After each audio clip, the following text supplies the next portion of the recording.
Apa susah sekali untuk fokus dan produktif? Halo teman-teman, kembali lagi bersama saya Riko. Dan pada kesempatan kali ini saya ingin share soal bagaimana cara agar saya bisa fokus dalam mengerjakan tugas-tugas saya. Nah, ini adalah pengalaman pribadi saya yang mungkin bisa bermanfaat untuk teman-teman sendiri. Sebenarnya, kita memiliki 24 jam yang sama dalam sehari. Tetapi, kenapa ada orang yang gagal dan berhasil? Nah, sebenarnya orang-orang ini melakukan hal-hal yang produktif sehingga 24 jam ini bisa bermanfaat. Tapi di sisi lain, ada orang yang sangat tidak produktif sampai dia merasa bahwa pekerjaannya ini terlalu banyak dan tidak ada yang bisa dikerjakan. Bahkan 24 itu nggak cukup, kalau bisa ada 20 jam atau 32 jam gitu ya.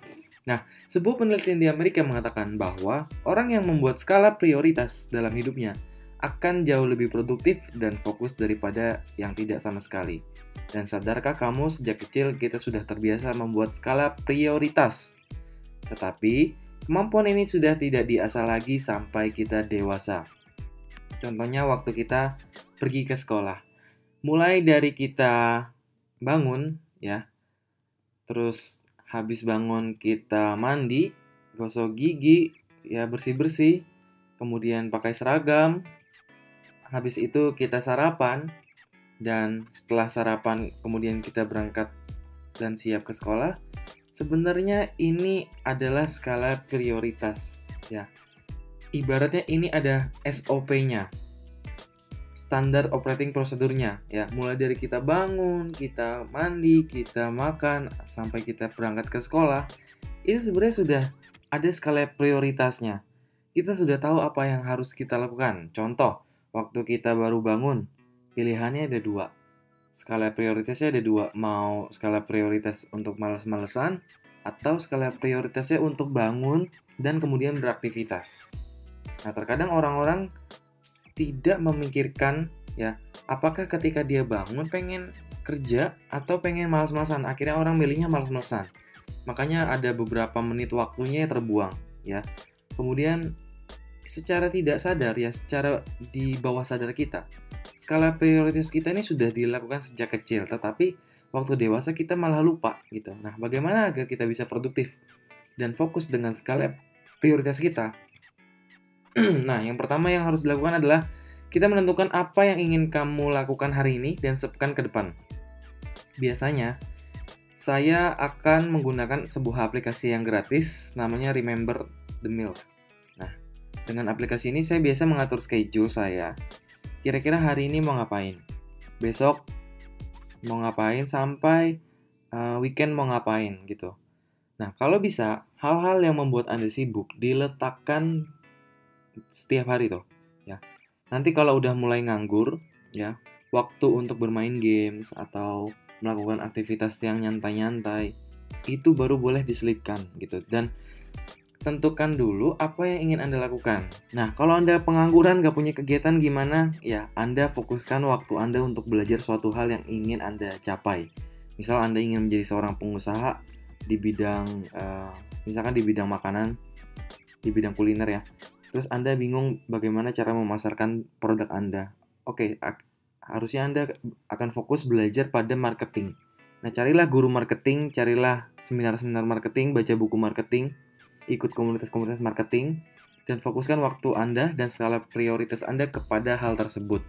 Baru hal-hal yang santai nanti diselipkan. Dan jangan gunakan waktu-waktu Anda untuk terlalu banyak santai. Ya, Anda boleh santai, tapi pastikan dulu tanggung jawab Anda dan prioritas Anda sudah terpenuhi. Nah, saya biasa menggunakan aplikasi ini. Anda boleh download di Google Play Store atau Apple Store gratis, ya. Dan harus bisa membedakan mana yang penting, mana yang tidak penting. Ya, ini konsep Johari Windows. Ya, ada 4 hal yang bisa Anda tentukan. Yang pertama di kiri paling atas ya. Ini adalah sesuatu hal yang penting dan mendesak, ya, penting dan genting.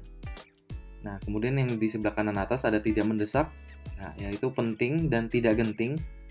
Contohnya ketika Anda mempelajari ilmu marketing, sebenarnya itu penting, ya, tapi nggak genting gitu. Anda bisa belajar kapan saja, semakin cepat semakin bagus, ya. Kemudian kalau yang mendesak dan penting ini seperti komplain customer. Ya, customer Anda komplain, Anda harus melayaninya karena itu penting dan genting ya. Kemudian ada yang tidak penting dan genting. Nah, ini macam-macam ya. Kemudian sebelah kanan bawah ada tidak penting dan tidak genting ya. Contohnya mungkin main games bisa dimasukkan ke sini ya. Dan ini Anda harus memetakannya sendiri di dalam pikiran Anda. Dari mulai keempat bagian ini. Tidak, kalau memang untuk awal-awal Anda perlu menulisnya, silakan tulis di sini. Ya, Anda buat kertas gitu.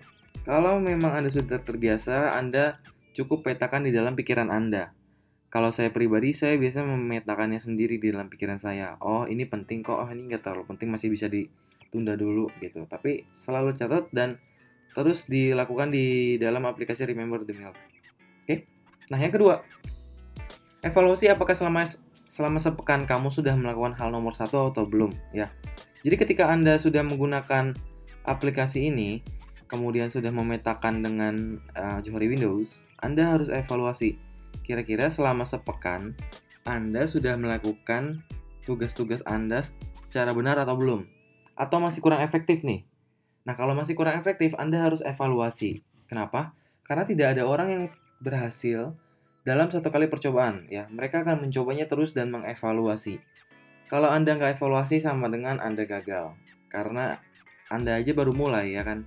Gimana orang-orang yang udah mulai aja masih terus evaluasi. Kalau Anda baru mulai, terus Anda merasa kurang efektif, Anda malah menyalahkan diri sendiri, itu yang salah. Seharusnya Anda evaluasi dulu, mana yang benar, mana yang salah, kemudian yang salah itu diperbaikin lagi supaya ketika seminggu pertama Anda buat skala prioritas, terus kemudian Anda bikin lagi minggu keduanya itu udah bisa jauh lebih baik lagi. Nah, jadi Anda harus evaluasi. Dan dalam evaluasi, Anda harus jawab pertanyaan ini. Yang pertama, apakah Anda merasa skala prioritas sudah efektif atau belum?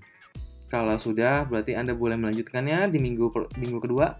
Kalau belum, Anda evaluasi lagi bagaimana cara supaya lebih efektif. Dan yang kedua, apa yang harus Anda perbaiki dalam membuat skala prioritas?